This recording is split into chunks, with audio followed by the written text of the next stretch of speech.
ਸਤਿ ਸ਼੍ਰੀ ਅਕਾਲ ਬੱਚਿਓ, ਕਿਵੇਂ ਹੋ ਤੁਸੀਂ ਸਾਰੇ? ਤੁਹਾਡਾ ਬਹੁਤ-ਬਹੁਤ ਸਵਾਗਤ ਹੈ ਅੱਜ ਦੀ ਕਲਾਸ 'ਚ। ਆਪਾਂ ਦੂਜੀ ਜਮਾਤ ਦੀ ਕਿਤਾਬ ਪੰਜਾਬੀ ਪੁਸਤਕ ਕਰ ਰਹੇ ਹਾਂ ਤੇ ਹੁਣ ਆਪਾਂ ਪੜਾਂਗੇ 10ਵਾਂ ਪਾਠ ਮੇਰਾ ਪਿੰਡ। ਆਓ ਸ਼ੁਰੂ ਕਰਦੇ ਹਾਂ। ਇਹ ਮੇਰਾ ਪਿੰਡ ਹੈ। ਇਹ ਪਿੰਡ ਕਾਫੀ ਵੱਡਾ ਹੈ। ਇੱਥੇ ਲਗਭਗ 200 ਘਰ ਹਨ। ਕੁਝ ਕੱਚੇ ਹਨ ਪਰ ਬਹੁਤੇ ਘਰ ਪੱਕੇ ਹਨ। ਅਸੀਂ ਪੱਕੇ ਘਰ ਵਿੱਚ ਰਹਿੰਦੇ ਹਾਂ। ਮੇਰੇ ਪਿਤਾ ਜੀ ਇੱਕ ਕਿਸਾਨ ਹਨ। ਮੈਂ ਸਵੇਰੇ ਜਲਦੀ ਉੱਠਦਾ ਹਾਂ। ਉਹਨਾਂ ਨਾਲ ਖੇਤਾਂ ਵਿੱਚ ਕੰਮ ਕਰਦਾ ਹਾਂ। ਅਸੀਂ ਆਪਣੇ ਖਾਣ ਲਈ ਕੁਝ ਕਣਕ, ਛੋਲੇ ਅਤੇ ਚਾਵਲ ਰੱਖ ਲੈਂਦੇ ਹਾਂ। ਬਾਕੀ ਅਨਾਜ ਮੰਡੀ ਵਿੱਚ ਵੇਚ ਦਿੰਦੇ ਹਾਂ। ਤੇ ਮੁੰਡਾ ਦੱਸਦਾ ਹੈ ਕਿ ਇਹ ਮੇਰਾ ਪਿੰਡ ਹੈਗਾ ਤੇ ਮੇਰੇ ਪਿੰਡ ਵਿੱਚ ਬਹੁਤ ਲੋਕ ਰਹਿੰਦੇ ਨੇ। ਕੁਝ ਪੱਕੇ ਘਰਾਂ ਵਿੱਚ ਰਹਿੰਦੇ ਨੇ, ਕੁਝ ਛੋਟੇ ਜਿਹੜੇ ਪੱਕੇ ਘਰ ਨਹੀਂ ਹੁੰਦੇ ਨੇ ਉਹਨਾਂ ਘਰਾਂ ਵਿੱਚ ਰਹਿੰਦੇ ਨੇ, ਜਿਨ੍ਹਾਂ ਨੂੰ ਆਪਾਂ ਕੱਚੇ ਘਰ ਕਹਿੰਦੇ ਨੇ, ਜਿਹੜੇ ਮਿੱਟੀ ਦੇ ਘਰ ਹੁੰਦੇ ਨੇ। ਪੱਕੇ ਯਾਨੀ ਇੱਟ ਵਾਲੇ ਘਰ। ਤੇ ਉਹ ਕਹਿੰਦਾ ਵੀ ਮੈਂ ਤਾਂ ਪੱਕੇ ਘਰ ਵਿੱਚ ਰਹਿੰਦਾ ਤੇ ਮੇਰੇ ਪਿਤਾ ਜੀ ਕਿਸਾਨ ਹਨ। ਠੀਕ ਹੈ, ਉਹ ਖੇਤਾਂ ਵਿੱਚ ਕੰਮ ਕਰਦੇ ਨੇ। ਮੈਂ ਵੀ ਸਵੇਰੇ ਜਲਦੀ ਉੱਠਦਾ, ਉਹਨਾਂ ਨਾਲ ਖੇਤਾਂ 'ਚ ਹੱਥ ਵਟਾਉਂਦਾ ਜਾਂਦਾ, ਉਹਨਾਂ ਦੀ ਮਦਦ ਕਰਦਾ। ਵਧੀਆ ਗੱਲ ਹੈ ਇਹ ਤਾਂ ਬਹੁਤ ਸਾਰੀ, ਹੈ ਨਾ।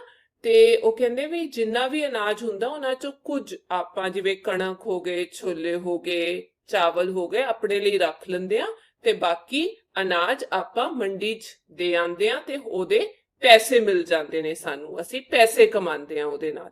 ਅੱਗੇ, ਮੇਰੇ ਪਿੰਡ ਦੇ ਲੋਕ ਬਹੁਤ ਮਿਹਨਤੀ ਹਨ। ਸਾਰੇ ਆਪਣੇ ਆਪਣੇ ਕਿੱਤਿਆਂ ਅਨੁਸਾਰ ਕੰਮ ਕਰਦੇ ਹਨ। ਕੋਈ ਕੱਪੜਾ ਬੁਣਦਾ ਹੈ, ਕੋਈ ਕੱਪੜਾ ਸਿਉਂਦਾ ਹੈ। ਤੇ ਇੱਥੇ ਦੱਸਿਆ ਗਿਆ ਵੀ ਸਾਰੇ ਪਿੰਡ ਦੇ ਲੋਕ ਜਿਹੜੇ ਹੈ ਉਹ ਹੋਣਹਾਰ ਹੈਗੇ ਨੇ। ਸਾਰੇ ਆਪਣੀ ਆਪਣੀ ਰੁਚੀ, ਆਪਣੀ ਆਪਣੀ ਕਿੱਤਿਆਂ ਅਨੁਸਾਰ ਕੰਮ ਕਰਦੇ ਨੇ, ਜੋ ਜੋ ਕੰਮ ਉਹਨਾਂ ਨੂੰ ਆਉਂਦਾ ਹੈ। ਕੋਈ ਕਿਸਾਨ ਹੈ, ਕੋਈ ਕੱਪੜਾ ਬੁਣਦਾ ਹੈ, ਕੋਈ ਕੱਪੜਾ ਸਿਉਂਦਾ ਹੈ। ਅੱਗੇ ਵਧਦੇ ਹਾਂ। ਕੋਈ ਲੱਕੜੀ ਤੋਂ ਪਟਰੇ, ਕੋਟਣੇ ਤੇ ਮੇਜ਼ ਕੁਰਸੀਆਂ ਬਣਾਉਂਦਾ ਹੈ। ਕੋਈ ਲੋਹੇ ਤੋਂ ਬਾਟੀਆਂ, ਕਈਆਂ, ਖੁਰਪੇ ਤੇ ਦਾਤੀਆਂ ਬਣਾਉਂਦਾ ਹੈ। ਕੋਈ ਮਿੱਟੀ ਦੇ ਭਾਂਡੇ ਤਿਆਰ ਕਰਦਾ ਹੈ। ਕੋਈ ਜੁੱਤੀਆਂ ਬਣਾਉਂਦਾ ਹੈ। ਕਿਸੇ ਘਰ ਵਿੱਚ ਦਰੀਆਂ ਤੇ ਖੇਸ ਬੁਣੇ ਜਾਂਦੇ ਹਨ। ਕੋਈ ਤੂਤ ਦੀਆਂ ਛਿੱਤੀਆਂ ਤੇ ਟੋਕਰੇ ਬਣਾਉਂਦਾ ਹੈ। ਤੇ ਇੱਥੇ ਦੱਸਿਆ ਗਿਆ ਕਾਫੀ ਲੋਕ ਲੱਕੜ ਦਾ ਕੰਮ ਵੀ ਕਰਦੇ ਨੇ, ਕੁਰਸੀ, ਮੇਜ਼, ਕੋਟਣੇ ਬਣਾਉਂਦੇ ਨੇ। ਕੋਈ ਲੋਹੇ ਦਾ ਕੰਮ ਕਰਦਾ ਜਿਸ ਤੋਂ ਬਾਲਟੀਆਂ, ਕਹੀਆਂ ਤੇ ਖੁਰਪੇ ਬਣਦੇ ਨੇ। ਤੇ ਕਈ ਲੋਕ ਜਿਹੜੇ ਨੇ ਉਹ ਮਿੱਟੀ ਦੇ ਭਾਂਡੇ ਵੀ ਤਿਆਰ ਕਰਦੇ ਨੇ, ਜਿਵੇਂ ਗਰਮੀਆਂ 'ਚ ਆਪਾਂ ਮਿੱਟੀ ਦੇ ਘੜੇ ਵਿੱਚ ਪਾਣੀ ਰੱਖਦੇ ਆ ਜਿਹੜਾ ਠੰਡਾ ਰਹਿੰਦਾ ਹੈ। ਕੋਈ ਜੁੱਤੀਆਂ ਬਣਾਉਂਦਾ ਹੈ। ਕਿਸੇ ਘਰ ਵਿੱਚ ਦਰੀਆਂ ਤੇ ਖੇਸ ਬੁਣੇ ਜਾਂਦੇ ਨੇ। ਹੁਣ ਤਾਂ ਸਾਰੇ ਦੁਕਾਨੋਂ ਤੋਂ ਲੈਂਦੇ ਨੇ, ਪਰ ਵੈਸੇ ਪੁਰਾਣੇ ਜ਼ਮਾਨੇ 'ਚ ਤੇ ਹੁਣ ਪਿੰਡਾਂ ਵਿੱਚ ਵੀ ਖੇਸ ਜਿਹੜੇ ਨੇ ਤੇ ਦਰੀਆਂ ਜਿਹੜੀਆਂ ਨੇ ਉਹ ਹੱਥੀਂ ਬੁਣੀਆਂ ਜਾਂਦੀਆਂ ਸੀ, ਜੋ ਬਹੁਤ ਨਿੱਘ ਪਹੁੰਚਾਉਂਦੀਆਂ ਸੀ। ਤੇ ਕੋਈ ਤੂਤ ਦੀਆਂ ਛਿੱਟੀਆਂ ਤੋਂ ਟੋਕਰੇ ਵੀ ਬਣਾਉਂਦਾ, ਜਿਹੜੀ ਡੰਡੀਆਂ ਹੁੰਦੀਆਂ ਉਹਨਾਂ ਤੋਂ ਇਕੱਠੇ ਕਰਕੇ ਟੋਕਰੇ ਵੀ ਬਣਦੇ ਨੇ। ਠੀਕ ਹੈ ਬੱਚਿਓ, ਅੱਗੇ ਵਧਦੇ ਆ। ਕਈਆਂ ਨੇ ਮੱਝ ਰੱਖੀਆਂ ਹੋਈਆਂ ਹਨ। ਉਹ ਦੁੱਧ ਵੇਚਣ ਦਾ ਕੰਮ ਕਰਦੇ ਹਨ। ਔਰਤਾਂ ਵੀ ਘਰਾਂ ਅਤੇ ਖੇਤਾਂ ਵਿੱਚ ਕੰਮ ਕਰਦੀਆਂ ਹਨ। ਤੇ ਇੱਥੇ ਦੱਸਿਆ ਗਿਆ ਵੀ ਕਈਆਂ ਨੇ ਮੱਝਾਂ ਵੀ ਰੱਖੀਆਂ ਹੋਈਆਂ ਨੇ ਜੋ ਦੁੱਧ ਵੇਚਦੇ ਨੇ ਉਹਨਾਂ ਤੋਂ ਲੈ ਕੇ। ਤੇ ਨਾ ਕੇਵਲ ਮਰਦ ਬਲਕਿ ਔਰਤਾਂ ਵੀ ਘਰਾਂ ਦਾ ਵੀ ਕੰਮ ਕਰਦੀਆਂ ਨੇ ਤੇ ਖੇਤਾਂ ਦਾ ਵੀ ਕੰਮ ਕਰਦੀਆਂ ਨੇ। ਏਦਾਂ ਨਹੀਂ ਕਿ ਸਿਰਫ ਔਰ ਸਿਰਫ ਆਦਮੀ ਕੰਮ ਕਰਦੇ ਨੇ, ਔਰਤਾਂ ਵੀ ਉਨੀਆਂ ਹੀ ਮਿਹਨਤੀ ਨੇ। ਠੀਕ ਹੈ, ਫਿਰ ਹੈ ਮੇਰੇ ਪਿੰਡ ਵਿੱਚ ਇੱਕ ਸਕੂਲ ਹੈ। ਇੱਥੇ ਕੁੜੀਆਂ ਅਤੇ ਮੁੰਡੇ ਇਕੱਠੇ ਪੜ੍ਹਦੇ ਹਨ। ਇੱਥੇ ਇੱਕ ਲਾਇਬ੍ਰੇਰੀ ਵੀ ਹੈ। ਲੋਕ ਲਾਇਬ੍ਰੇਰੀ ਵਿੱਚ ਬੈਠ ਕੇ ਪੜ੍ਹਦੇ ਹਨ। ਇੱਥੇ ਸਕੂਲ ਦੀ ਗੱਲ ਕੀਤੀ ਗਈ ਹੈ ਜਿੱਥੇ ਕੁੜੀਆਂ ਤੇ ਮੁੰਡੇ ਪੜ੍ਹਦੇ ਨੇ, ਯਾਨੀ ਕਿ ਇਹ ਪਿੰਡ ਤਰੱਕੀ ਕਰ ਰਿਹਾ ਹੈ ਜਿੱਥੇ ਬੱਚੇ ਪੜ੍ਹ ਰਹੇ ਨੇ। ਸਹੂਲਤ ਦਿੱਤੀ ਜਾਂਦੀ ਹੈ ਨਾ ਵੀ ਪੜ੍ਹੋ, ਤੇ ਤੁਹਾਨੂੰ ਵੀ ਪੜ੍ਹਾਈ ਕਰਨੀ ਚਾਹੀਦੀ ਹੈ ਤਾਂ ਕਿ ਅੱਗੇ ਜਾ ਕੇ ਵੱਡੇ ਅਫਸਰ ਬਣੋ। ਤੇ ਇੱਥੇ ਇੱਕ ਲਾਇਬ੍ਰੇਰੀ ਵੀ ਹੈ। ਲਾਇਬ੍ਰੇਰੀ ਹੁੰਦੀ ਹੈ ਬੱਚਿਓ ਉਹ ਥਾਂ ਜਿੱਥੇ ਬਹੁਤ ਸਾਰੀਆਂ ਕਿਤਾਬਾਂ ਪਈਆਂ ਹੁੰਦੀਆਂ ਤੇ ਤੁਸੀਂ ਮਨ ਅਨੁਸਾਰ ਜਾਕੇ ਕੋਈ ਵੀ ਕਿਤਾਬ ਉੱਥੇ ਪੜ੍ਹ ਸਕਦੇ ਹੋ ਮੁਫਤ ਵਿੱਚ। ਠੀਕ ਹੈ, ਤੇ ਇੱਥੇ ਦੱਸਿਆ ਗਿਆ ਵੀ ਮੇਰੇ ਪਿੰਡ ਦੇ ਲੋਕ ਜਿਹੜੇ ਹੈ ਉਹ ਪੜ੍ਹਾਈ ਲਿਖਾਈ ਵਿੱਚ ਰੁਚੀ ਰੱਖਦੇ ਨੇ, ਇਸ ਲਈ ਉਹ ਲਾਇਬ੍ਰੇਰੀ ਜਾ ਕੇ ਪੜ੍ਹਦੇ ਵੀ ਨੇ। ਇਹ ਤਾਂ ਬਹੁਤ ਵਧੀਆ ਗੱਲ ਹੈ। ਪਿੰਡ ਵਿੱਚ ਇੱਕ ਸਰਕਾਰੀ ਡਿਸਪੈਂਸਰੀ ਹੈ, ਇੱਥੋਂ ਦਵਾਈਆਂ ਮੁਫਤ ਮਿਲਦੀਆਂ ਹਨ। ਤੇ ਪਿੰਡ ਵਿੱਚ ਪਸ਼ੂਆਂ ਦਾ ਇੱਕ ਹਸਪਤਾਲ ਵੀ ਹੈ। ਪਿੰਡ ਵਿੱਚ ਇੱਕ ਡਾਕਖਾਨਾ ਵੀ ਹੈ, ਡਾਕੀਆ ਡਾਕ ਵੰਡਦਾ ਹੈ। ਤੇ ਇੱਥੇ ਦੱਸਿਆ ਗਿਆ ਕਿ ਪਿੰਡ ਵਿੱਚ ਇੱਕ ਸਰਕਾਰੀ ਡਿਸਪੈਂਸਰੀ ਹੈ, ਯਾਨੀ ਕਿ ਜਿੱਥੇ ਮਰੀਜ਼ਾਂ ਦਾ ਇਲਾਜ ਕੀਤਾ ਜਾਂਦਾ ਹੈ। ਇੱਥੇ ਦਵਾਈਆਂ ਵੀ ਮੁਫਤ ਮਿਲਦੀਆਂ ਨੇ, ਸਹੂਲਤਾਂ ਦੇਖੋ ਕਿੰਨੀਆਂ ਵਧੀਆ ਨੇ। ਤੇ ਪਿੰਡ ਵਿੱਚ ਪਸ਼ੂਆਂ ਦੇ ਲਈ ਵੀ, ਯਾਨੀ ਕਿ ਡੰਗਰਾਂ ਲਈ, ਜਾਨਵਰਾਂ ਲਈ ਵੀ ਇੱਕ ਹਸਪਤਾਲ ਹੈ, ਕਿਉਂਕਿ ਉਹਨਾਂ ਤੋਂ ਹੀ ਉਹਨਾਂ ਦੀ ਆਮਦਨੀ ਹੁੰਦੀ ਹੈ। ਤੇ ਪਿੰਡ ਵਿੱਚ ਇੱਕ ਡਾਕਖਾਨਾ ਵੀ ਹੈ, ਜਿੱਥੇ ਚਿੱਠੀਆਂ ਆਉਂਦੀਆਂ ਨੇ, ਤੇ ਜਿਹੜਾ ਡਾਕੀਆ ਉਹ ਡਾਕ ਵੰਡਦਾ ਹੈ। ਅੱਗੇ ਦੱਸਿਆ ਗਿਆ ਹੈ, ਮੇਰੇ ਬਾਬਾ ਜੀ ਪਿੰਡ ਵਿੱਚ ਰਹਿ ਕੇ ਖੁਸ਼ ਹਨ, ਸਾਫ਼ ਤਾਜੀ ਅਤੇ ਖੁੱਲੀ ਹਵਾ ਉਹਨਾਂ ਨੂੰ ਪਸੰਦ ਹੈ। ਤੇ ਮੁੰਡਾ ਦੱਸਦਾ ਹੈ ਵੀ ਮੇਰੇ ਜਿਹੜੇ ਬਾਬਾ ਜੀ ਨੇ ਉਹ ਪਿੰਡ ਵਿੱਚ ਰਹਿ ਕੇ ਬਹੁਤ ਆਨੰਦ ਮਾਣਦੇ ਨੇ, ਬਹੁਤ ਖੁਸ਼ ਹੈ ਉਹਨਾਂ ਦੀ ਰੂਹ, ਕਿਉਂਕਿ ਇੱਥੇ ਸਾਫ਼ ਤਾਜ਼ੀ ਤੇ ਖੁੱਲੀ ਹਵਾ ਹੁੰਦੀ ਹੈ। ਖੇਤਾਂ ਦੇ ਕਾਰਨ ਖੁੱਲੀ ਤੇਜ਼ ਹਵਾ ਚੱਲਦੀ ਵੀ ਹੈ ਤੇ ਤਾਜ਼ੀ ਤੇ ਸ਼ੁੱਧ ਹਵਾ ਮਿਲਦੀ ਹੈ। ਸ਼ਹਿਰਾਂ ਵਿੱਚ ਤਾਂ ਮਿਲਦੀ ਨਹੀਂ ਸ਼ੁੱਧ, ਸ਼ਹਿਰਾਂ 'ਚ ਤਾਂ ਬਹੁਤ ਜ਼ਿਆਦਾ ਧੂਆਂ ਹੁੰਦਾ ਹੈ। ਅੱਗੇ ਮੇਰੇ ਮਾਤਾ ਜੀ ਕਹਿੰਦੇ ਹਨ ਕਿ ਸਾਡਾ ਪਿੰਡ ਹੁਣ ਸ਼ਹਿਰ ਵਰਗਾ ਹੈ, ਸਾਰੇ ਘਰਾਂ ਵਿੱਚ ਬਿਜਲੀ ਹੈ, ਟੈਲੀਵਿਜ਼ਨ ਤੇ ਫ੍ਰਿਜ ਤਾਂ ਹੁਣ ਸਾਰਿਆਂ ਕੋਲ ਹਨ। ਠੀਕ ਹੈ, ਤੇ ਉਹ ਦੱਸਦੇ ਨੇ ਵੀ ਮੇਰੇ ਮਾਤਾ ਜੀ ਕਹਿੰਦੇ ਨੇ ਵੀ ਇੱਥੇ ਹੁਣੇ ਸ਼ਹਿਰ ਵਰਗਾ ਹੋ ਗਿਆ ਪਿੰਡ ਵੀ, ਕਿਉਂਕਿ ਸਾਰੀ ਸਹੂਲਤਾਂ ਹੈਗੀਆਂ ਨੇ। ਟੈਲੀਵਿਜ਼ਨ ਹੈ, ਸਾਰਿਆਂ ਦੇ ਘਰਾਂ ਵਿੱਚ ਬਿਜਲੀ ਹੈਗੀ ਹੈ, ਫ੍ਰਿਜ ਹੈ, ਹੋਰ ਕੀ ਚਾਹੀਦਾ ਹੈ ਕਿ ਨਹੀਂ ਬੱਚਿਓ? ਖੇਤਾਂ ਵਿੱਚ ਬਿਜਲੀ ਨਾਲ ਮੋਟਰਾਂ ਚੱਲਦੀਆਂ ਹਨ, ਖੇਤੀ ਟਰੈਕਟਰਾਂ ਨਾਲ ਹੁੰਦੀ ਹੈ, ਗੱਡਾਂ ਤੇ ਹਲ ਤਾਂ ਹੁਣ ਕਿਸੇ ਕੋਲ ਹੀ ਹਨ। ਤੇ ਇੱਥੇ ਦੱਸਿਆ ਗਿਆ ਵੀ ਹੁਣ ਇੰਨੀ ਤਰੱਕੀ ਕਰ ਗਿਆ ਸਾਡਾ ਪਿੰਡ ਕਿ ਇੱਥੇ ਹੁਣ ਬਿਜਲੀ ਨਾਲ ਮੋਟਰਾਂ ਵੀ ਚੱਲਦੀਆਂ ਨੇ, ਜਿਹੜੀਆਂ ਪਾਣੀ ਪਹੁੰਚਾਉਂਦੀਆਂ ਨੇ, ਟਰੈਕਟਰ ਵੀ ਅਸੀਂ ਇਸਤੇਮਾਲ ਕਰੀਦੇ ਹਾਂ, ਤੇ ਉਹ ਜਿਹੜੇ ਗੱਡਾਂ ਨਾਲ ਹਲ ਵਾਈ ਜਾਂਦਾ ਹੈ ਉਹ ਤਾਂ ਹੁਣ ਕਿਸੇ ਕੋਲ ਹੀ ਹੈ। ਅੱਗੇ ਇਸ ਵਾਰ ਮੀਂਹ ਬਹੁਤ ਪਿਆ ਹੈ, ਪਿੰਡ ਦਾ ਟੋਬਾ ਪਾਣੀ ਨਾਲ ਭਰ ਗਿਆ ਹੈ। ਪਹਿਲਾਂ ਮੱਝਾਂ, ਗਾਵਾਂ ਤੇ ਭੇਡਾਂ, ਬੱਕਰੀਆਂ ਉੱਥੇ ਹੀ ਪਾਣੀ ਪੀਂਦੀਆਂ ਸਨ, ਹੁਣ ਪਸ਼ੂਆਂ ਨੂੰ ਵੀ ਸਾਫ਼ ਪਾਣੀ ਪਿਆਇਆ ਜਾਂਦਾ ਹੈ।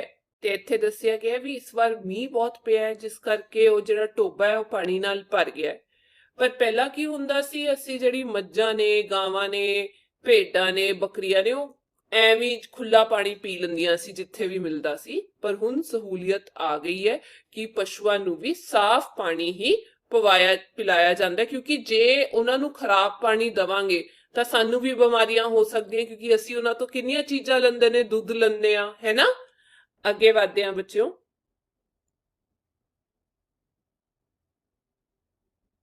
ਅਸੀਂ ਘਰਾਂ ਵਿੱਚ ਟੂਟੀਆਂ ਤੋਂ ਪਾਣੀ ਪੀਂਦੇ ਹਾਂ, ਨਲਕੇ ਤੇ ਖੂਹ ਬਹੁਤ ਘਟ ਗਏ ਹਨ। ਤੇ ਇੱਥੇ ਦੱਸਿਆ ਗਿਆ ਵੀ ਹੁਣ ਘਰਾਂ ਵਿੱਚ ਵੀ ਟੂਟੀਆਂ ਆ ਗਈਆਂ ਨੇ। ਪਹਿਲਾਂ ਖੂਹ ਹੁੰਦੇ ਸੀ, ਉਹ ਤਾਂ ਬਹੁਤ ਹੀ ਘਟ ਗਏ ਨੇ, ਹੁਣ ਉਹ ਤਾਂ ਹੈ ਹੀ ਨਹੀਂ ਵੀ ਪਾਣੀ ਬਾਹਰ ਕੱਢੋ। ਅੱਗੇ ਮੇਰੇ ਚਾਚਾ ਜੀ ਡਾਕਟਰ ਹਨ, ਉਹ ਚੰਡੀਗੜ੍ਹ ਰਹਿੰਦੇ ਹਨ, ਛੁੱਟੀਆਂ ਵਿੱਚ ਉਹਨਾਂ ਦਾ ਪਰਿਵਾਰ ਵੀ ਪਿੰਡ ਆਉਂਦਾ ਹੈ। ਸੜਕ ਪੱਕੀ ਹੋਣ ਕਰਕੇ ਉਹਨਾਂ ਦੀ ਕਾਰ ਸਿੱਧੀ ਘਰ ਅੱਗੇ ਆਉਂਦੀ ਹੈ। ਉਹ ਕਹਿੰਦੇ ਹਨ ਕਿ ਤਾਜ਼ੀਆਂ ਸਬਜ਼ੀਆਂ ਤਾਂ ਪਿੰਡ ਵਿੱਚ ਹੀ ਮਿਲਦੀਆਂ ਹਨ। ਸਾਗ ਅਤੇ ਮੱਕੀ ਦੀ ਰੋਟੀ ਖਾ ਕੇ ਉਹ ਖੁਸ਼ ਹੁੰਦੇ ਹਨ। ਗੰਨੇ ਚੁਪੜੇ ਉਹਨਾਂ ਨੂੰ ਚੰਗੇ ਲੱਗਦੇ ਹਨ। ਹੁਣ ਇਹ ਬੱਚਾ ਦੱਸਦਾ ਵੀ ਮੇਰੇ ਜਿਹੜੇ ਚਾਚਾ ਜੀ ਨੇ ਨਾ, ਉਹ ਡਾਕਟਰ ਨੇ, ਪਰ ਉਹ ਚੰਡੀਗੜ੍ਹ ਰਹਿੰਦੇ ਨੇ, ਪਰ ਉਹਨਾਂ ਦਾ ਸਾਰਾ ਪਰਿਵਾਰ ਛੁੱਟੀਆਂ ਲਈ ਪਿੰਡ ਆਉਂਦਾ ਹੈ। ਤੇ ਪਹਿਲਾਂ ਤਾਂ ਕੱਚੀ ਸੜਕ ਸੀ, ਹੁਣ ਤਾਂ ਸੜਕ ਵੀ ਪੱਕੀ ਹੋ ਗਈ ਹੈ ਤੇ ਉਹਨਾਂ ਦੀ ਗੱਡੀ ਸਿੱਧੀ ਸਾਡੇ ਘਰ ਅੱਗੇ ਆ ਕੇ ਰੁਕਦੀ ਹੈ। ਤੇ ਉਹ ਕਹਿੰਦੇ ਨੇ ਵੀ ਜੇ ਤਾਜ਼ੀਆਂ ਸਬਜ਼ੀਆਂ ਖਾਣੀਆਂ ਤਾਂ ਉਹ ਤਾਂ ਸਿੱਧੀ ਤੁਹਾਨੂੰ ਪਿੰਡ 'ਚ ਹੀ ਮਿਲੇਗੀ, ਸ਼ਹਿਰ 'ਚ ਤਾਜ਼ੀਆਂ ਸਬਜ਼ੀਆਂ ਮਿਲਦੀਆਂ ਨਹੀਂ ਹੈ। ਤੇ ਸਾਗ ਤੇ ਮੱਕੀ ਦੀ ਰੋਟੀ ਦਾ ਚੁੱਲ੍ਹੇ ਤੇ ਬੈਠ ਕੇ ਜਿਹੜਾ ਬਣਾ ਕੇ ਸਵਾਦ ਆਉਂਦਾ, ਉਹ ਬਹੁਤ ਖੁਸ਼ ਹੁੰਦੇ ਨੇ ਉਹ ਖਾ ਕੇ, ਤੇ ਉਹਨਾਂ ਨੂੰ ਗੰਨੇ ਚੁੱਪਣੇ ਵੀ ਬਹੁਤ ਵਧੀਆ ਲੱਗਦੇ ਨੇ। ਮੇਰੇ ਪਿੰਡ ਵਿੱਚ ਇੱਕ ਮੇਲਾ ਵੀ ਲੱਗਦਾ ਹੈ, ਮੇਲੇ ਵਾਲੀ ਥਾਂ ਬਹੁਤ ਰੌਣਕ ਹੁੰਦੀ ਹੈ। ਸ਼ਹਿਰ ਤੋਂ ਵੀ ਕੁਝ ਲੋਕ ਮੇਲਾ ਵੇਖਣ ਆਉਂਦੇ ਹਨ। ਮੈਂ ਵੀ ਬੱਸ ਉੱਤੇ ਚੜ ਕੇ ਕਦੇ-ਕਦੇ ਸ਼ਹਿਰ ਜਾਂਦਾ ਹਾਂ। ਤੇ ਬੱਚਾ ਦੱਸਦਾ ਹੈ ਵੀ ਨਾ ਕੇਵਲ ਸਹੂਲਤਾਂ ਨੇ ਬਲਕਿ ਇੱਥੇ ਇੱਕ ਮੇਲਾ ਵੀ ਲੱਗਦਾ ਹੈ। ਤੇ ਮੇਲਾ ਸਿਰਫ ਪਿੰਡ ਵਾਲੇ ਨਹੀਂ ਦੇਖਦੇ ਬਲਕਿ ਸ਼ਹਿਰ ਤੋਂ ਵੀ ਲੋਕ ਆਉਂਦੇ ਨੇ ਦੇਖਣ ਲਈ। ਉਹ ਕਹਿੰਦਾ ਮੈਂ ਵੀ ਕਈ ਵਾਰ ਬੱਸ ਤੇ ਚੜ ਕੇ ਕਦੇ-ਕਦੇ ਸ਼ਹਿਰ ਘੁੰਮਣ ਜਾਂਦਾ ਹਾਂ। ਠੀਕ ਹੈ ਬੱਚਿਓ, ਅੱਗੇ ਹੈ ਪਾਠ ਅਭਿਆਸ। ਮੌਖਿਕ ਪ੍ਰਸ਼ਨ। ਤੁਹਾਡੇ ਪਿੰਡ ਦਾ ਕੀ ਨਾਂ ਹੈ? ਤੁਸੀਂ ਹੁਣ ਆਪਣੇ ਪਿੰਡ ਦਾ ਨਾਂ ਇੱਥੇ ਲਿਖਿਓ। ਹੋ ਸਕਦਾ ਹੈ ਤੁਹਾਡੇ ਪਿੰਡ ਦਾ ਨਾਂ ਸਨੌਰ ਹੋਏ, ਜੋ ਵੀ ਹੈ ਤੁਸੀਂ ਉਹ ਨਾਮ ਲਿਖ ਦਿਓ। ਠੀਕ ਹੈ ਬੱਚਿਓ, ਆਪਣੇ ਪਿੰਡ ਨਾਲ ਲੱਗਦੇ ਕੋਈ ਦੋ ਪਿੰਡਾਂ ਦੇ ਨਾਂ ਦੱਸੋ। ਇੱਥੇ ਮੈਂ ਕੋਈ ਦੋ ਨਾਂ ਲਿਖ ਦਿੰਦੀ ਹਾਂ। ਮੰਨ ਲਓ ਬੋਹਰਪੁਰ, ਤੇ ਇੱਕ ਹੋਰ ਨਾਮ ਲਿਖ ਦਿੰਦੇ ਆ ਦੇਵੀ ਨਗਰ। ਤੁਸੀਂ ਜਿਹੜੇ ਤੁਹਾਡੇ ਲਾਗੇ ਲੱਗਦੇ ਨੇ ਉਹ ਲਿਖਣਾ ਹੈ। ਦੇਵੀ ਨਗਰ। ਅੱਗੇ ਠੀਕ ਸ਼ਬਦ ਚੁਣ ਕੇ ਖਾਲੀ ਥਾਵਾਂ ਭਰੋ। ਮੇਰੇ ਪਿਤਾ ਜੀ ਇੱਕ ਕੀ ਨੇ? ਆ ਦੇਖੋ ਇੱਥੇ ਸ਼ਬਦ ਦਿੱਤੇ ਹੋਏ ਨੇ ਨਾ, ਇਹਨਾਂ ਤੋਂ ਚੁਣ ਕੇ ਆਪਾਂ ਉੱਤੇ ਖਾਲੀ ਥਾਵਾਂ ਭਰਨੀਆਂ ਨੇ। ਮੇਰੇ ਪਿਤਾ ਜੀ ਇੱਕ ਕਿਸਾਨ ਨੇ।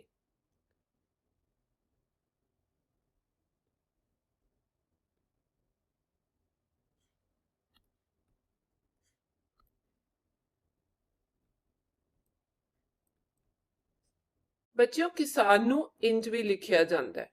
ਠੀਕ ਹੈ, ਆ ਸਪੈਲਿੰਗ ਵੀ ਠੀਕ ਨੇ।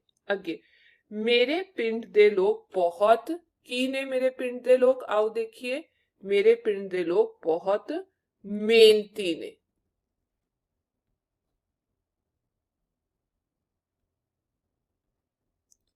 ਅਗਲਾ ਸਾਡਾ ਪਿੰਡ ਹੁਣ ਸ਼ਹਿਰ ਵਰਗਾ ਹੈ। ਸਾਡੇ ਘਰਾਂ ਵਿੱਚ ਬਿਜਲੀ ਹੈ। ਖੇਤੀ ਟਰੈਕਟਰਾਂ ਨਾਲ ਹੁੰਦੀ ਹੈ। ਹੇਠ ਲਿਖੇ ਪ੍ਰਸ਼ਨਾਂ ਦੇ ਉੱਤਰ ਦਿਓ। ਮੇਰੇ ਪਿੰਡ ਵਿੱਚ ਕਿਹੋ ਜਿਹੇ ਘਰ ਹਨ? ਆ ਰਿਹਾ ਕੁਝ ਕੱਚੇ ਅਤੇ ਬਹੁਤ ਘਰ ਪੱਕੇ ਹਨ। ਮੇਰੇ ਪਿੰਡ ਵਿੱਚ ਕੁਝ ਕੱਚੇ ਅਤੇ ਬਹੁਤੇ ਘਰ ਪੱਕੇ ਹਨ। ਅਗਲਾ ਖੇਤਾਂ ਵਿੱਚ ਉਗਾਈਆਂ ਜਾਂਦੀਆਂ ਫਸਲਾਂ ਦੇ ਨਾਂ ਲਿਖੋ। ਕਣਕ, ਚੌਲ ਅਤੇ ਛੋਲੇ। ਠੀਕ ਹੈ ਬੱਚਿਓ, ਤੁਸੀਂ ਹੋਰ ਵੀ ਲਿਖ ਸਕਦੇ ਹੋ। ਖੇਤਾਂ ਵਿੱਚ ਕਣਕ, ਛੋਲੇ ਅਤੇ ਚਾਵਲ ਉਗਾਏ ਜਾਂਦੇ ਹਨ। ਪਿੰਡ ਦੇ ਲੋਕ ਕੀ ਕੰਮ ਕਰਦੇ ਹਨ? ਆ ਦੇਖੋ, ਕਈ ਲੋਕ ਜਿਹੜੇ ਨੇ ਉਹ ਕੱਪੜੇ ਬਣਾਉਂਦੇ, ਕਈ ਕੱਪੜਾ ਸਿਉਂਦੇ ਨੇ। ਹੋਰ ਕੀ ਕੰਮ ਕਰਦੇ ਸੀ? ਲੱਕੜੀ ਦਾ ਕੰਮ ਵੀ ਕਰਦੇ ਸੀ। ਠੀਕ ਹੈ, ਲੋਹੇ ਦਾ ਕੰਮ ਵੀ ਕਰਦੇ ਨੇ। ਕਈ ਭਾਂਡੇ ਵੀ ਬਣਾਉਂਦੇ ਨੇ ਮਿੱਟੀ ਦੇ। ਕਾਫੀ ਜੁੱਤੀਆਂ ਵੀ ਬਣਾਉਂਦੇ ਨੇ। ਖੇਸੀ ਤੇ ਦਰੀਆਂ ਵੀ ਬਣਾਉਂਦੇ ਨੇ ਤੇ ਕੁਝ ਤੂਤ ਦੀਆਂ ਛਿੱਟੀਆਂ ਦੇ ਟੋਕਰੇ ਵੀ ਬਣਾਉਂਦੇ ਨੇ। ਕੁਝ ਦੁੱਧ ਵੀ ਵੇਚਦੇ ਨੇ।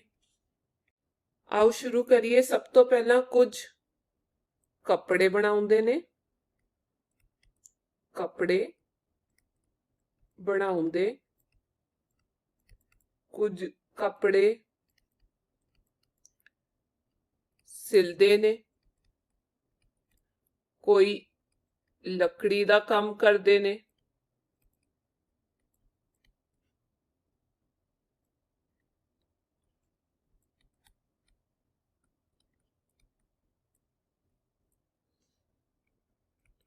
ਤੁਸੀਂ ਦੋ ਚਾਰ ਲਿਖ ਸਕਦੇ ਹੋ। ਠੀਕ ਹੈ ਬੱਚਿਓ, ਕੁਝ ਦੁੱਧ ਵੀ ਵੇਚਦੇ ਨੇ।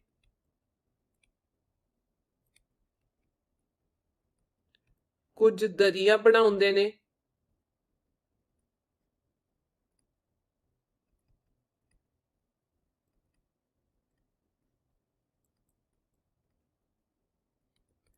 ਕੁਝ ਜੁੱਤੀਆਂ ਬਣਾਉਂਦੇ ਨੇ।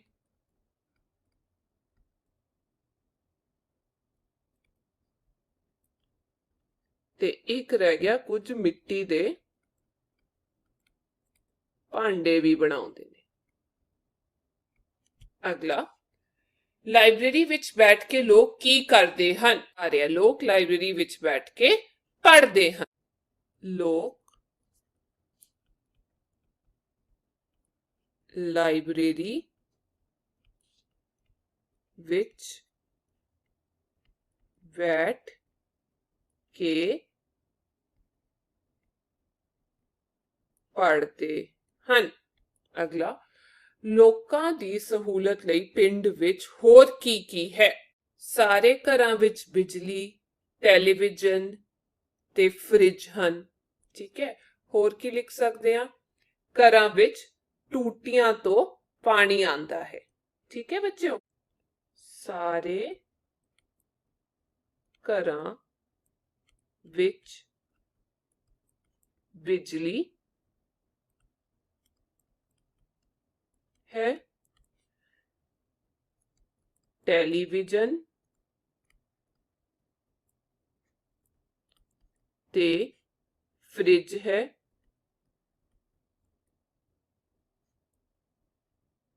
ते होर ਆਪਾਂ ਲਿਖ ਸਕਦੇ ਹਾਂ ਵੀ ਉਹਨਾਂ ਦੇ ਘਰਾਂ ਵਿੱਚ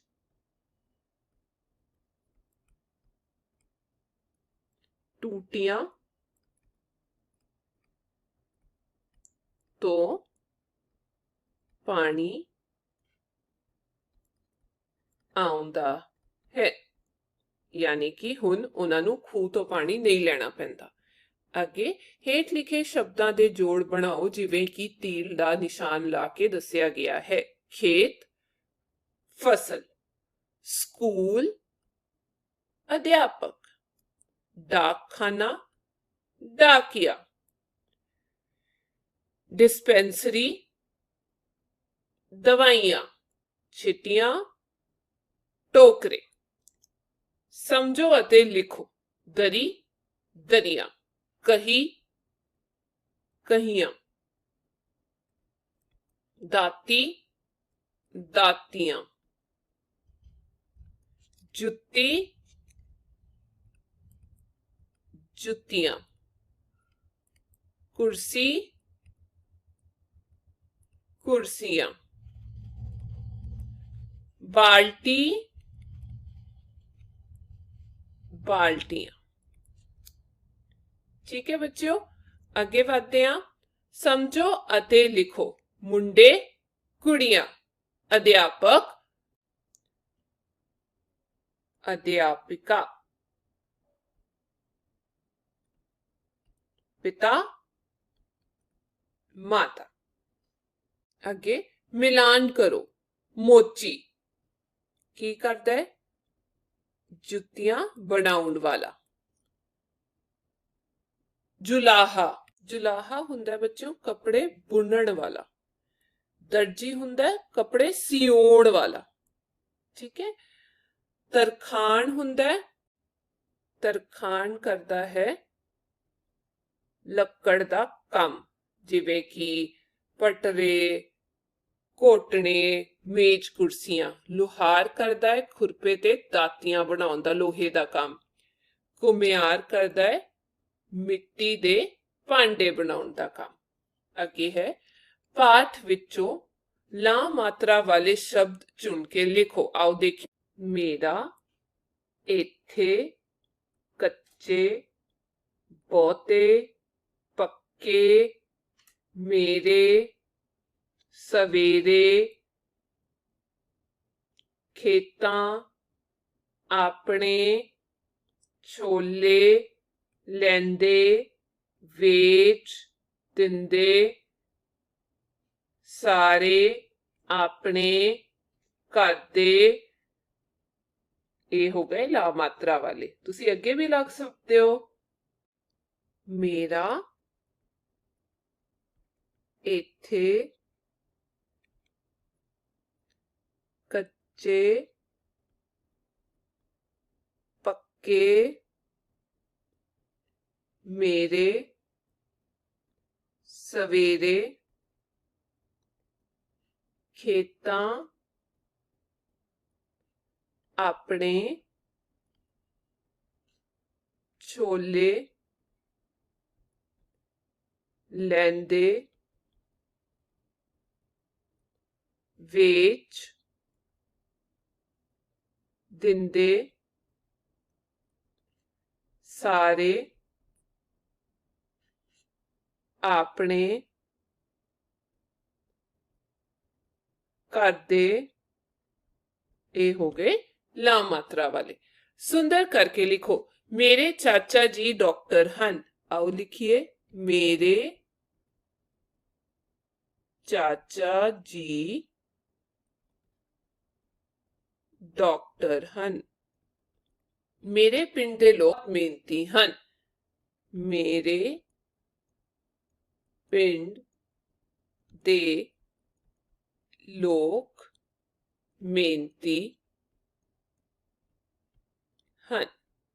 ठीक है बच्चों, ਇਹ ਸੀ ਅੱਜ ਦਾ ਪਾਠ। ਹੁਣ ਆਪਾਂ ਅਗਲੀ ਕਲਾਸ ਚ ਕਰਾਂਗੇ। ਤਦ ਤੱਕ ਤੁਸੀਂ ਆਪਣਾ ਧਿਆਨ ਰੱਖਿਓ। Bye bye.